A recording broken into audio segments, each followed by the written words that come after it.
Bueno, a mí me toca el gusto de presentar a Ángel Hernández, que es doctor en psicología y psicomotricista y desde hace 30 años ha desarrollado de forma continua las actividades de formación inicial y actualización profesional en psicomotricidad, impartiendo conferencias y talleres en varias universidades y centros de formación y participando en congresos y revistas especializadas.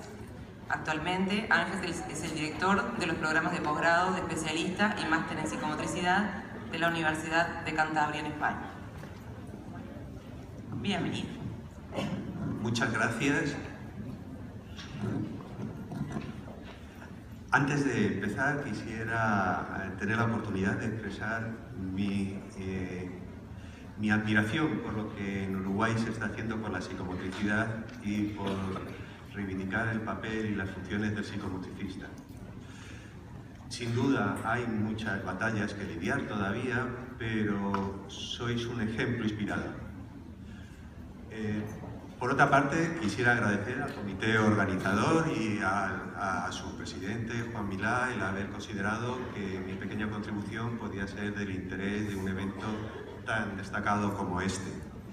Y agradecer también a todos los presentes, que no sé cómo os ha dado tiempo a comer y a estar aquí en este momento. Espero satisfacer vuestro entusiasmo y que al final de mi exposición pues encontréis que os ha sido de vuestro agrado. Esa es mi voluntad. Vamos a hablar de la construcción de significados personales en la sala de psicomotricidad. La exposición que voy a hacer se circunscribe dentro del ámbito de la formación personal y por tanto la voy a ilustrar con imágenes de nuestro taller de formación personal. Básicamente creo que esas imágenes os van a ilustrar más aquello que pretendo transmitiros que mis pobres palabras, así que vamos a fundamentarnos básicamente en imágenes. Si en la medida que lo consideréis, yo os rogaría que no tomarais demasiadas fotografías de las personas que aparecen en las diapositivas. Ellos me permiten que utilice su imagen para eventos académicos, pero una distribución generalizada sería inapropiada y no respetaría sus derechos personales, ¿me entendéis? Bueno, este va a ser el guión que vamos a seguir. Vamos a hacer un brevísimo marco conceptual de tres pilares que inspiran nuestra práctica. Vamos a hacer un marco aplicado, que en nuestro caso es cómo pensamos en nuestro taller de formación personal. Y luego voy a reseñar una pequeña investigación que llevamos a cabo en nuestro equipo durante los 2 últimos años, con unas breves conclusiones. Todo ello en 45 minutos. Bueno, si tenemos que hablar de nuestro marco conceptual, el primer elemento que debo de citar es una mirada constructivista. Ayer pensaba cómo resumo el constructivismo en una frase. Y creo que sería que el ser humano genéticamente está preparado para alterar aquello para lo que está genéticamente preparado. Es decir, tenemos la capacidad de reinventarnos a partir de elementos que tomamos de nuestra propia experiencia vital, que consideramos significativos y que utilizamos para crearnos y recrearnos a partir de esos elementos significativos. Esta concepción del ser humano como alguien capaz de autoconstruirse está revolucionando los contextos educativos. Ya no se piensa en el alumno como alguien que recibe conocimiento, sino alguien que construye su propio conocimiento a partir de las experiencias que le ofrecemos. Y eso nos lleva a que esa realidad que... ¿Me permiten que me levante? Esta realidad de aula. Desde allí... Sí, perdón. Desde allí no verán esta imagen, ¿verdad? Sí, si los punteros... Ya, la imagen sí, pero si yo marco con el puntero no lo van a ver. ¿Sí? O un poquito. No va a ser un detalle muy concreto, sino a lo mejor dirigir la atención sobre una de las 2 o 3 fotografías que aparezcan en imagen. ¿Eso sí lo puedo hacer? ¿Lo verán? Muchas gracias. Bueno, decía que generalizadamente se está tratando de transformar un papel pasivo del alumno respecto a quien le está capacitando o ofreciendo conocimiento, a construir espacios donde lo que esperamos es ser capaces de diseñar un contexto donde la persona pueda experimentar y encontrar elementos para esa autoconstrucción que pensamos hoy en día que es la forma más acertada de concebir el desarrollo. Bueno, si recordamos a Piaget, cuando nos hablaba del desarrollo cognitivo, lo concebía o nos lo planteaba como el fruto de la dialéctica entre la genética y la experiencia, ¿de acuerdo? Y con ello estaba aproximándonos a una mirada constructivista. Marcaba el acento fundamental sobre lo esencial del constructivismo Kelly cuando nos decía que el ser humano es básicamente un constructor de significados. No un aprendiz de habilidades, sino un constructor de significados. Y quizás me permitirán que recurra a Roger para señalar cuál sería la finalidad de ese proceso. La finalidad de ese proceso es la construcción de la propia identidad de una forma activa, utilizando para ello las experiencias que tenemos a nuestra disposición, nuestra propia historia personal. Perdona, a lo mejor muevo el micrófono y intentaré ser disciplinado. Bien, otro elemento conceptual que manejamos es la concepción del desarrollo como un proceso globalizado, dinámico, me voy a atar la mano, globalizado, dinámico y multifactorial. Existen múltiples factores de índole biológica que determinan quién somos, sin duda alguna. Pero junto a ellos existen otro tipo de factores que son de carácter sociocultural y que de alguna forma también influencian, modulan aquello que de forma biológica nos está construyendo y determinando. Y por último existen las contribuciones que hace nuestra propia historia vital. Las experiencias que, no tanto las experiencias, sino la vivencia que tenemos de nuestras experiencias, la significación que les damos, que son distintas en cada persona, las que de alguna forma contribuyen a modular cuál es ese desarrollo personal, esa construcción de la identidad en la que estamos involucrados todos. Bueno, si hablamos de tres tipos de factores, podríamos hacer referencia a los factores biológicos mencionando a Lorenz. Lorenz decía que las oportunidades del ser humano solamente surgirán de la comprensión de nuestra propia naturaleza. Comprendernos a nosotros mismos nos va a posibilitar hacer un proyecto personal, digamos, con pisos de realidad. Está claro que hay significados biológicos universales, los vínculos afectivos, el proceso de apego, la violencia y la solidaridad social están en nuestros genes, ¿vale? Es algo que está en el interior del ser humano. Si hablamos de factores socioculturales, podríamos tomar como punto de partida lo que decía Max Weber, que afirmaba que vivimos insertos en una trama sociocultural de significados. Es decir, seamos conscientes o no, en qué contexto cultural nos hemos desarrollado, hemos crecido, nos delimita mucho. Quiero decir, marca, aunque tomemos decisiones personales, pero marcan una orientación en la percepción de la realidad que tenemos. Y por último, está claro que en distintas culturas la concepción de la maternidad, de la crianza, la consideración que tiene de la vejez, de la solidaridad social, de la educación, es distinta.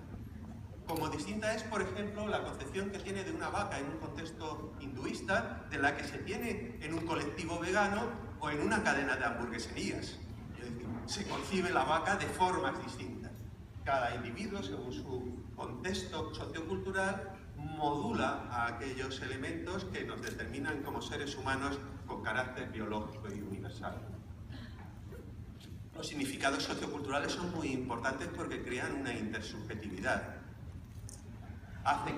Permiten construir colectivos, comunidades y generan un estilo propio de enfrentar la adaptación a nuestro contexto.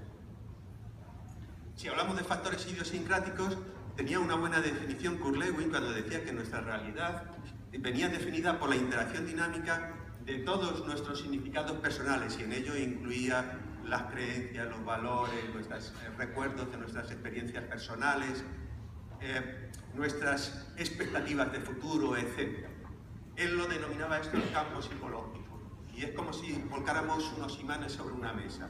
Cuando alguno de ellos los resitúas y los ubicas, los centralizas dentro del conjunto, los demás tienen que reubicar su influencia y su espacio propio respecto al que ocupa un lugar central.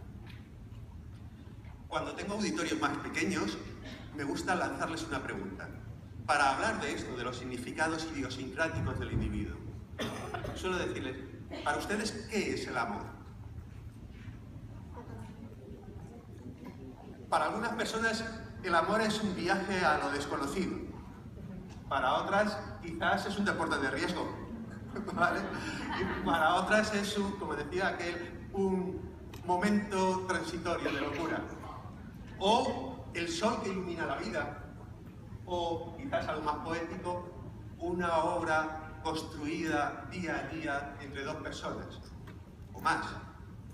En principio entre dos personas.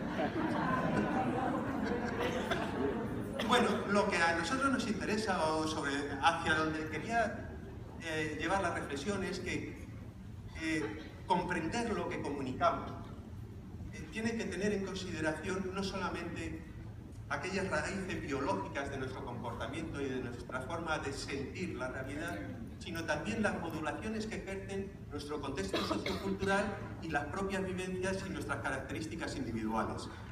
Así, frente al instinto materno, nuestro contexto cultural va a hacer unas modulaciones de ese comportamiento y de esa forma de vivirlo. Y sobre ese contexto sociocultural, cada individuo, según sus características, según su forma de vivir esa realidad de la maternidad, y lógicamente según sus recursos, va a hacer una concreción propia, singular, intransferible de su vivencia de la maternidad. Entenderlo así, de esa forma tan compleja, probablemente nos complica la vida, pero nos aporta precisión. El último elemento que quería poner sobre la mesa respecto a nuestro pequeñísimo marco conceptual es la consideración de la metáfora como expresión de significados implícitos. Una cosa es algo que simboliza a otra, pero detrás de ese símbolo hay mucho, ¿de acuerdo? Pongo un ejemplo también. ¿Qué metáfora mostraría el significado que tiene un aula de un colegio para cada uno de nosotros? Quizá para algunos sería como la eclosión de la primavera, un conjunto lleno de vida, de energía, de entusiasmo, de ganas de dominar y de comprender. Y quizás para otros sería una horda de bárbaros que pretenden arrasarlo todo. ¿De acuerdo? Es el mismo contexto, la misma realidad, pero matizamos a partir de nuestro marco conceptual cómo vivimos esa misma realidad. Miren, y esto de la metáfora no es algo singular que utilizamos de vez en cuando queremos tratar algo complejo y queremos darle un matiz especial. Metafóricamente nos estamos expresando continuamente. A mí se me ocurrió ir a Google y poner habitación adolescente. Y miren lo que pasó. Qué bonita colección de expresión de la identidad de esas personas que construyeron un espacio que hablaba de ellos mismos, que se relataban a sí mismos a partir de cómo construían un espacio. Perdón.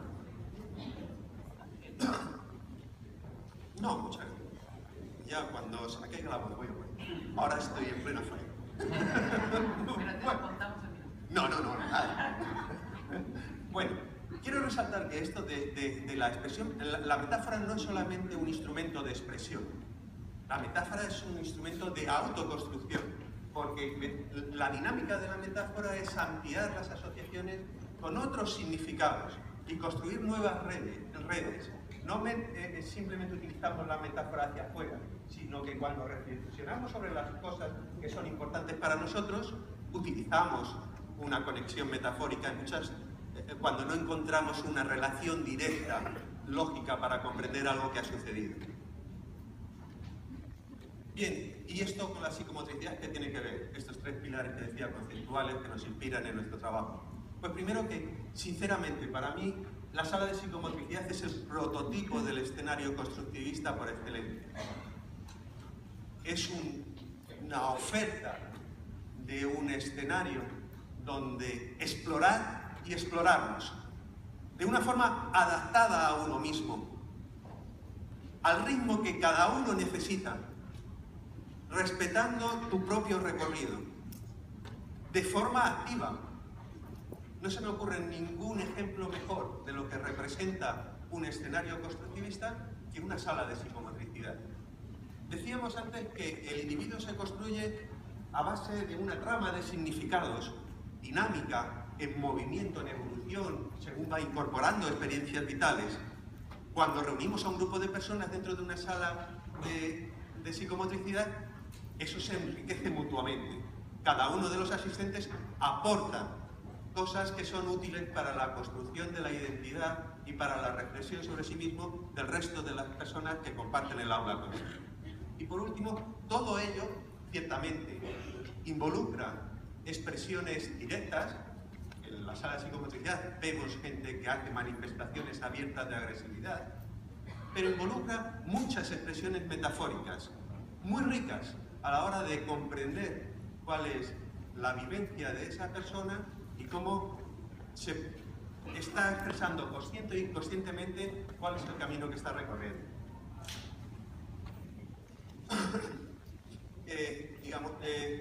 Mensajes metafóricos de aquel triple componente que decíamos.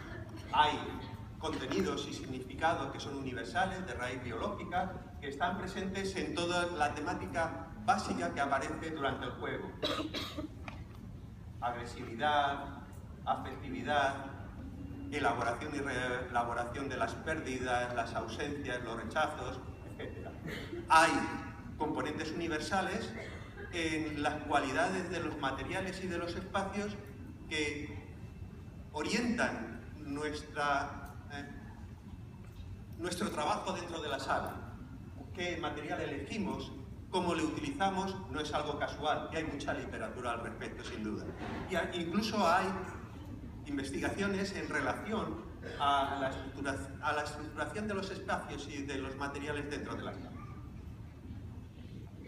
Bueno, decía que hay inevitablemente significados que son de índole sociocultural.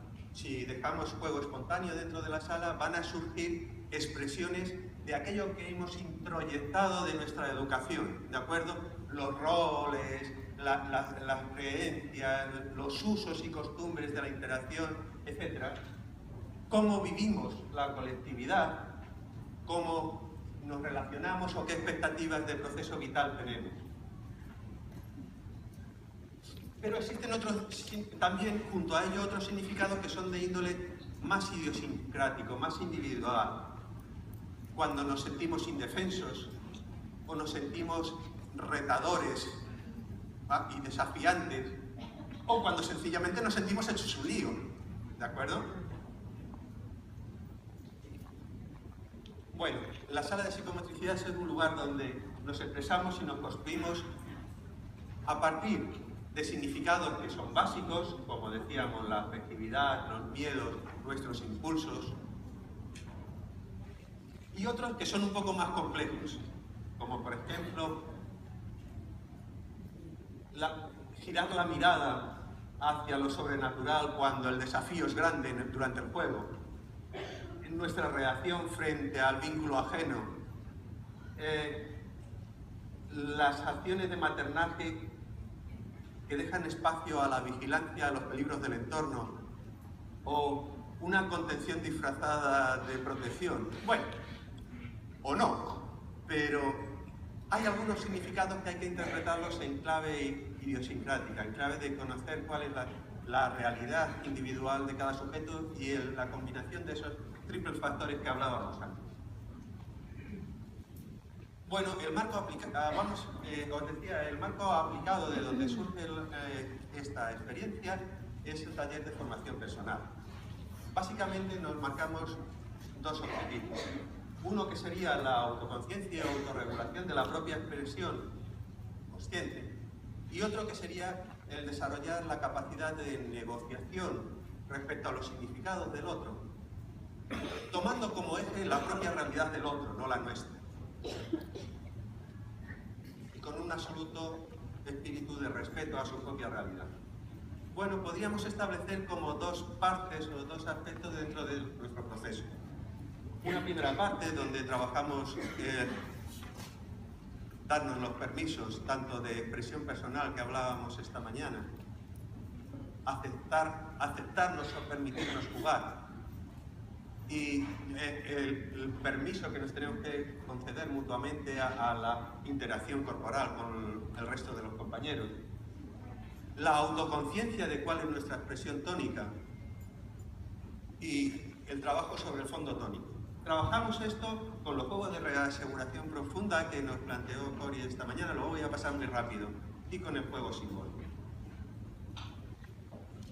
Como lo explicaron esta mañana, simplemente voy a pasar los ejemplos gráficos de aquello que nos comentaron.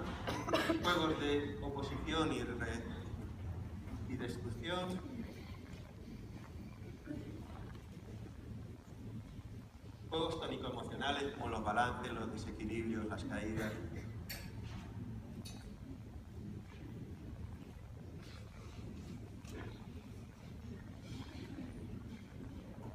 Juegos de placer sensoriomotor, explorando las habilidades y las limitaciones de actividad. Juegos de perseguir, escapar, descubrir, juegos presimbólicos. Juegos de maternaje.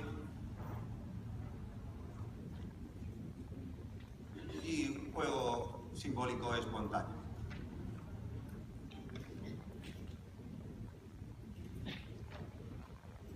Esto fue un ejercicio, una situación muy interesante, porque teníamos la sala partida en dos y 3 de los asistentes se fueron a la parte escondida de la vista de los demás y empezaron un juego de lucha.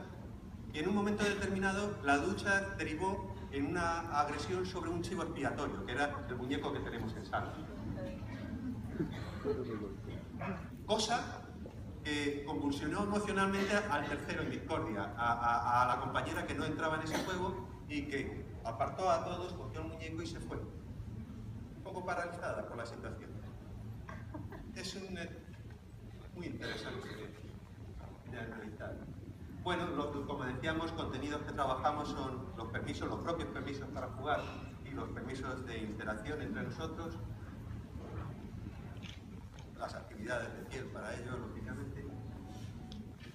La autoconciencia tónica, ahí veis situaciones semejantes, pero con una tonicidad distinta en cada una de las personas, ¿de acuerdo?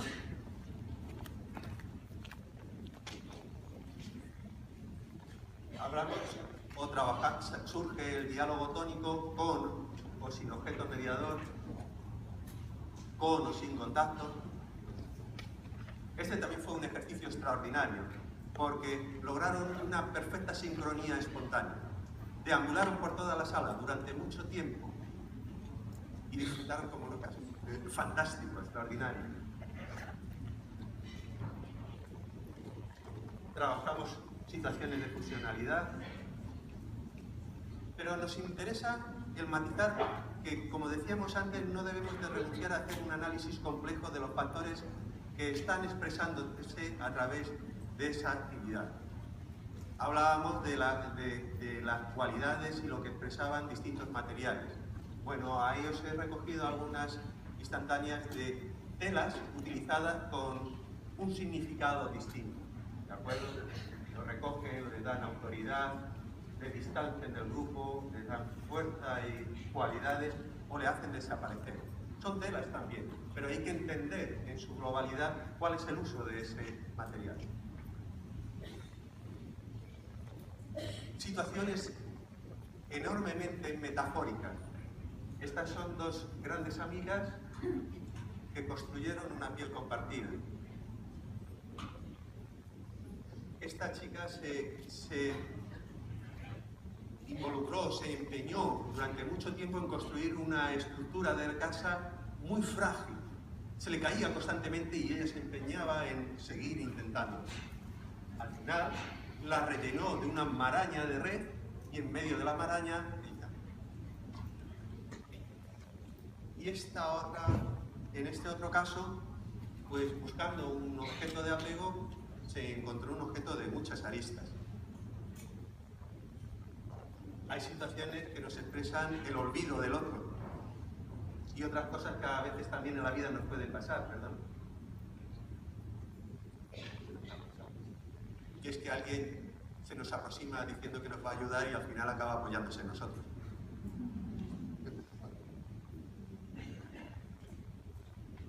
Bueno, tenemos un añadido, una segunda parte, una forma nuestra de trabajar algunas cosas, que es en eso que decíamos antes, que nos marcábamos como objetivos, de aprender a negociar con los significados del otro. Utilizar el juego con metáforas. Nosotros no utilizamos el muro de bloques. El muro de bloques es una metáfora, pero nosotros utilizamos otras. Les hacemos unas propuestas que definen espacios psicológicos donde proponemos que se exploren y lleguen a reorganizar o a incorporar algunos elementos derivados de la experiencia en esa situación. Una propuesta que le hacemos es la clásica de casas, que nos construyamos casas. Nos salen casas que no existen porque están fuera de los límites de la sala.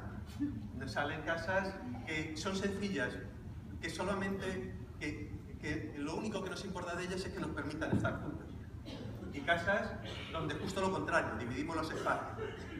El dentro para uno y el fuera para el otro. Nos salen casas, perdón por esto, que demuestran que tenemos todavía muchas cosas que mejorar respecto a superar las discriminaciones sexistas que hemos introyectado con nuestra educación.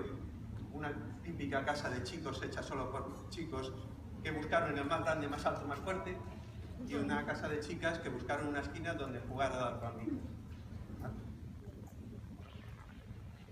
Hay casas que tienen una estructura semejante, pero que hay una matización importante gracias a la utilización del color. Hay casas que se soportan sobre nosotros mismos, sobre el protagonista. Casas que son un lugar para disfrutar y casas que son un lugar donde encapsularnos. Casas que reflejan vivencias emocionales muy dispares. Casas búnker. Casas que solamente son el soporte de una ventana. Las dos de la izquierda son la misma, vista por delante y por detrás. Y esta otra se derrumbó, pero salvaron la ventana. Hay casas que son de diseño, matemáticas, geométricas, y casas que ciertamente no lo son.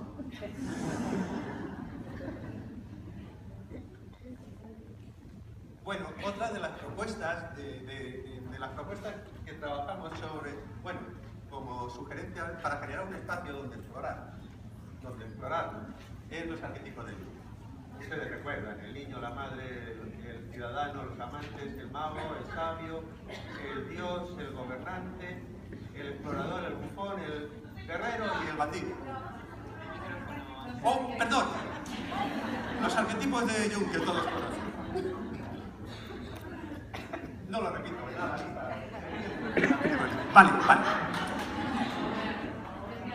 Vale, disculpadme. Me voy a agarrar la mano. Vale. El juego de guerreros y bandidos es algo muy apreciado porque nos permite sacar mucha actividad, ¿no? es muy disfrutado. Pero siempre hay un matiz personal. ¿De acuerdo? Lo que sí es siempre muy vivido. Si veis la expresión corporal de las personas de esa imagen, es muy vivido. Si nos fijamos en la actitud corporal de esta persona, ahora sí que se me oye, podemos intuir que algo terrible iba a pasar, ¿no? Nos está diciendo algo con esa actitud.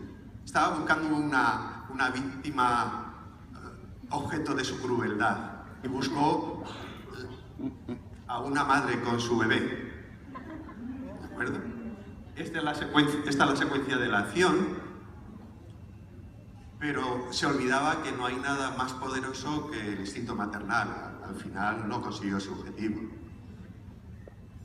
Pero fijémonos en la expresividad, en cómo es vivida esa situación por los protagonistas. Bueno, hay agresiones desde lejos y agresiones desde cerca. Hay agresiones con distintos tipos de... secuestros con distintos tipos de materiales. Hay una representación, en este caso, de la muerte y una búsqueda de una solución al problema. Hay distintas vivencias de la maternidad. Una focalizada hacia el sujeto y a sus necesidades y otra focalizada hacia los peligros externos. Otra de las propuestas que hacemos son las estaciones del año, que al final son las estaciones de la vida y se generan de forma espontánea por la exploración de sensaciones y alguna que otra conducta de maternaje en ese contexto. Otras que asociamos con la etapa adolescente, donde hay una búsqueda de los límites de la interacción social. Hay muchas personas debajo del montón de papel. Hay un espacio para la evocación y para la reflexión, para la conceptualización. Y un espacio para la trascendencia o lo sobrenatural, donde se generan revividos, cuevas ocultas, brujos y brujas, figuras religiosas y tótenes.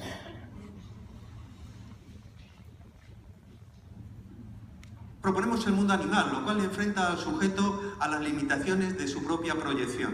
Muy interesante. Quiero decir, esta muchacha eligió ser una ballena en la bahía.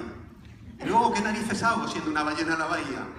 O esta otra era un koala subida al árbol. Pero ¿y luego qué? O el murciélago de su cueva. ¿De acuerdo?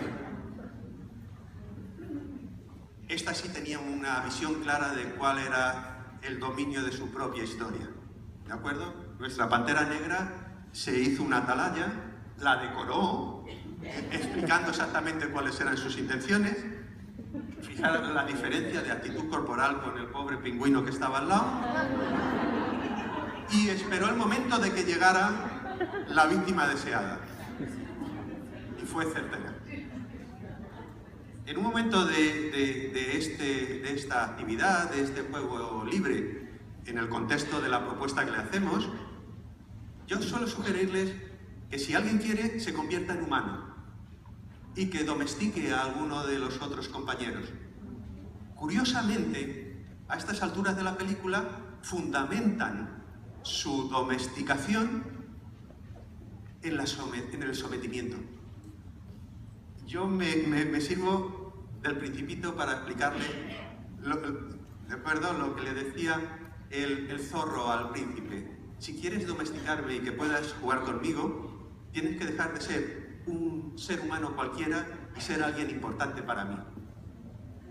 Es algo que debe de aprender, yo creo, el que trabaja en psicomotricidad, sobre todo si es terapéutica, tiene que hacer una reflexión sobre esto. ¿Cree? No lo sé.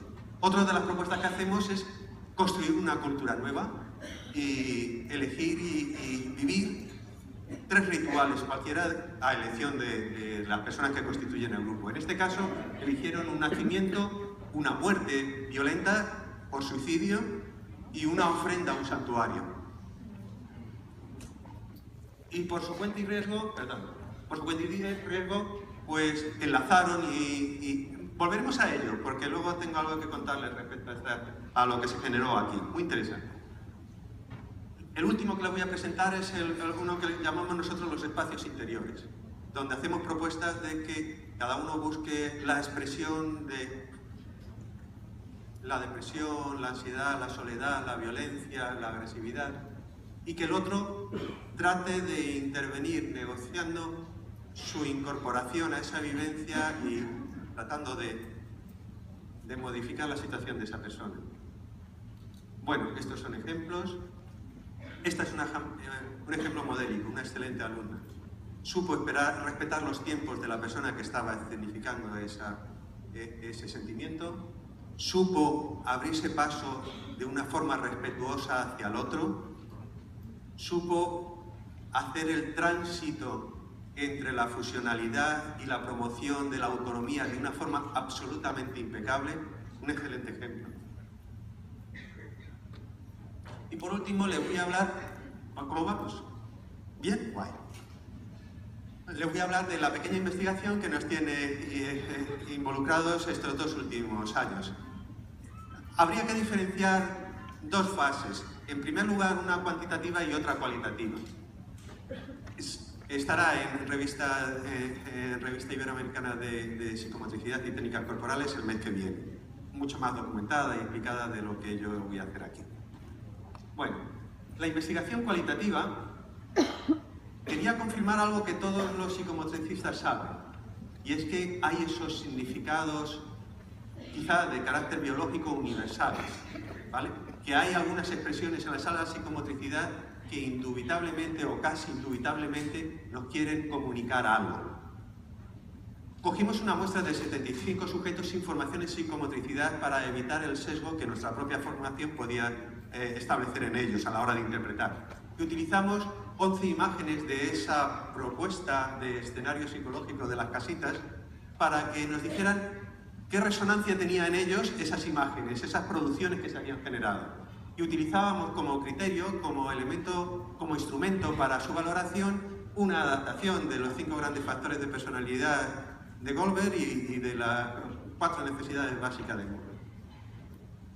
Estas son las imágenes que construimos y el instrumento donde solicitábamos que ordenaran por el orden de prevalencia los factores que veían representados en la producción de las personas que habían generado ese ejercicio. Bueno, eso nos dio un perfil de la interpretación de cada una de las imágenes y intentamos evitar la influencia de una variable que podía sesgar los juicios, que es el propio perfil de personalidad del que contestaba. Entonces le pedimos que rellenara esos mismos criterios respecto a sí mismo, para luego tratar estadísticamente la correlación que nos confirmara o nos refutara que ese juicio era independiente del propio perfil personal.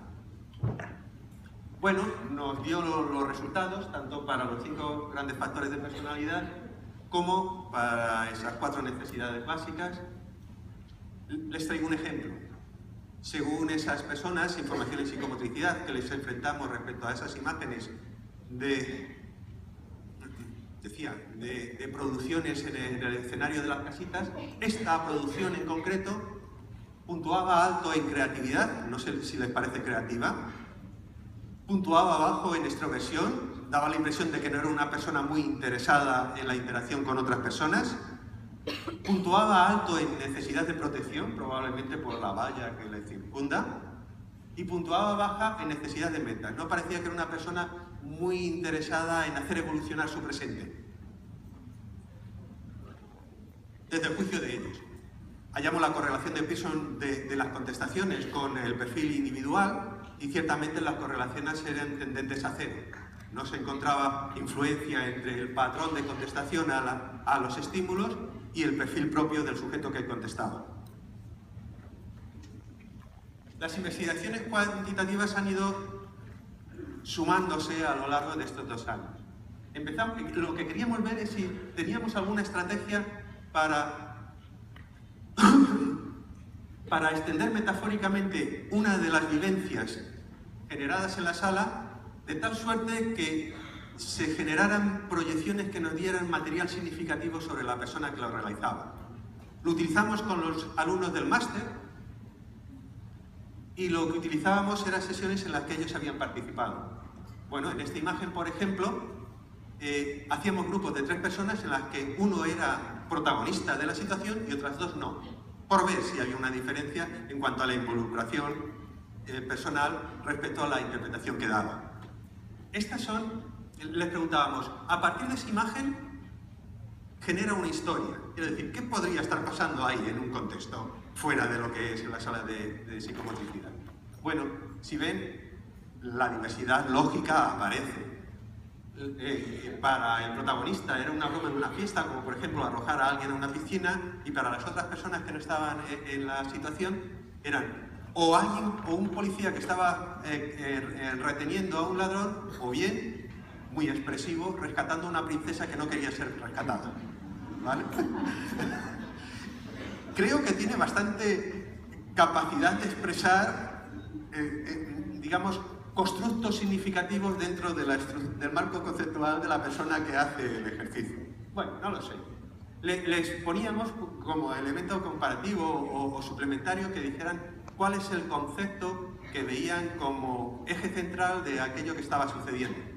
Para el de la broma era la confianza. Cuando hacemos una broma la hacemos porque tenemos confianza con la persona. Para el que era un policía deteniendo a una ladrona era la actividad, la acción. Y para la persona que era de la princesa rescatada en contra de su voluntad, el concepto clave de esa imagen era la falta de empatía del rescatador, claro.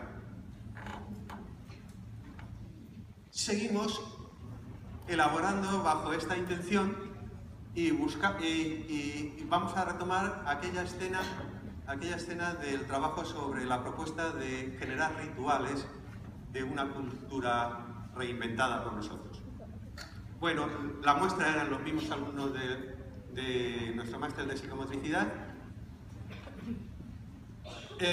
y el instrumento era analizar el contenido de... Es decir, les preguntábamos, ¿esto que ha pasado en la sala, qué representa? Os recuerdo que había un suicidio, un nacimiento y una ofrenda en un santuario. Pues curiosamente, aunque la vivencia sí ha sido compartida y en este caso en contra de mis instrucciones habían acordado qué vivir ahí, nos encontramos con 4 interpretaciones distintas de lo que había sucedido. Yo creo que muy proyectivas, muy interesantes, por lo menos a mí me lo parecieron. Bueno, le mandamos a hacer la propuesta, la narración, y había quien creía, varias personas, que se trataba de un sacrificio para revivir a una persona más importante. ¿De acuerdo? En este caso era el niño, le mataban para que reviviera a aquel que se había suicidado. Otras personas que decían justo lo contrario. Era alguien que se sacrificaba para posibilitar la vida de otro. Y tan buena y bondadosa y tan generosa era su acción que revivía él también. Para otros, simplemente era una manifestación del ciclo de la vida. En la vida unos nacen y otros mueren.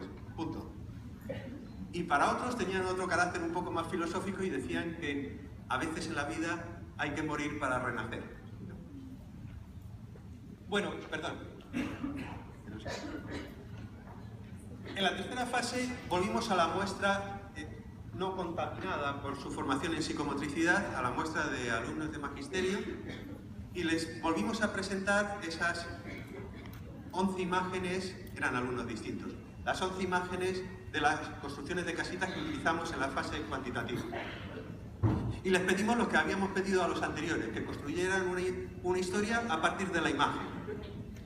Eran 10 alumnos en este caso, o sea que nos encontramos unas 110 historias. Construimos un protocolo de análisis de contenido, con los hitos fundamentales dentro de ese análisis. El contexto, la motivación del protagonista, el estresor al que se enfrentaba, su reacción, la interacción con otros, el resultado para el protagonista, etc. Esta es la revista siempre. Bueno, y nos dieron, como es lógico, planteamientos muy diversos. Sin ánimo de agotarles, de esos 4 que seleccioné, había una persona que decía que era una niña que había roto un jarrón y se había puesto en su lugar para que su madre no se diera cuenta. Y otro que era que era un responsable de una piscina que como echaba tantas horas en su trabajo se hizo una casa en medio de la piscina. Bien, y otras historias. Un arquitecto víctima de su propia obra o un castigo divino por las malas acciones. Bueno, lo que sí nos permitía el análisis de contenido es hacer un perfil de cada uno de los sujetos, con cosas que eran difícilmente evidentes de otra forma. Y hacer una comparación. Nos encontramos que había personas que sistemáticamente generaban historias con un carácter mágico, mientras que había otras personas que tenían un patrón de reacción frente al estímulo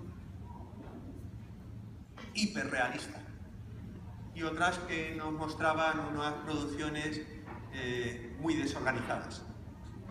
Que había personas que el eje central, el concepto central de su historia era la dominación, el controlar, y para otras personas era la propia autotransformación o simplemente divertirse. Bueno, yo creo que era una información que nos aportaba muchos datos relevantes respecto a la vivencia personal, a esa idiosincrasia que decíamos antes. Bueno, para hacer unas conclusiones diría, primero de la parte cuantitativa, no es unas conclusiones, porque en realidad es un trabajo abierto, muy abierto todavía, pero si está bien en un foro como este, en una situación como esta, plantear algunas conclusiones. Yo diría que existen elementos de significación común, que en el lenguaje no verbal, lo que se expresa en la sala, hay elementos que podemos tener cierta confianza en que nos están expresando lo que tradicionalmente en psicomotricidad pensamos que está expresando.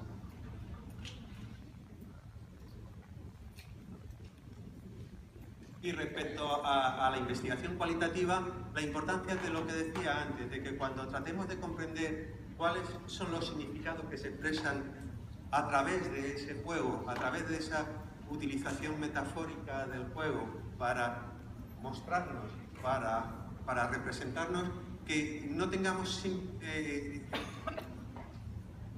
una interpretación simplificadora, que tengamos en cuenta no solamente aquellos ejes centrales de la realidad de lo que somos como seres humanos, sino que también tengamos en cuenta factores de carácter sociocultural y aquellos que se derivan de los elementos que cada individuo ha incorporado a su realidad personal y única a partir de sus propias experiencias personales, de su historia personal.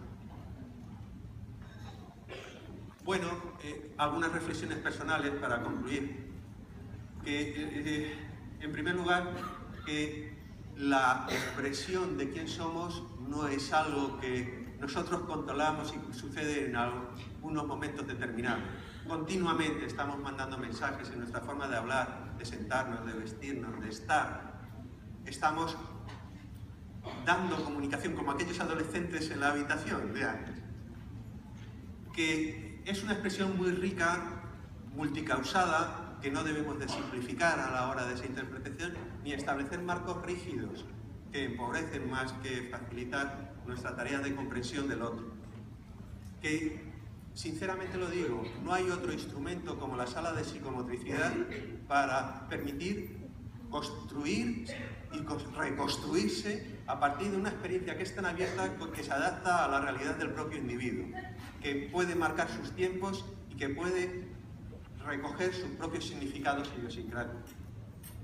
No hay otro instrumento como la sala de psicomotricidad, firmemente lo creo, para intervenir en ayuda de la necesidad del otro en esa construcción de la propia identidad.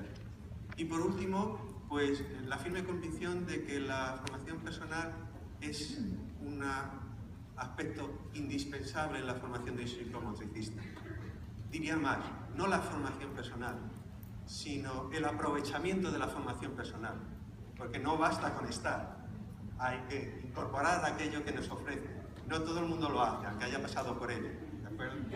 El psicomotricista tiene que tener un dominio de su propio, saber qué hay en su mochila cuando entra en la sala, saber qué le comunica el otro que es más complejo, no hacer una simplificación de su expresión metafórica.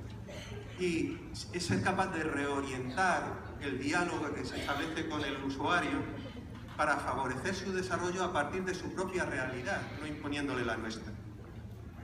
Bueno, quería acabar con esa frase de Lapierre, que decía: el cuerpo es el medio de expresión más auténtico y profundo del ser humano. Si es así, que es así, más vale que, por favor, atendámosle un poquito, prestémosle atención e intentemos comprenderle. Muchísimas gracias.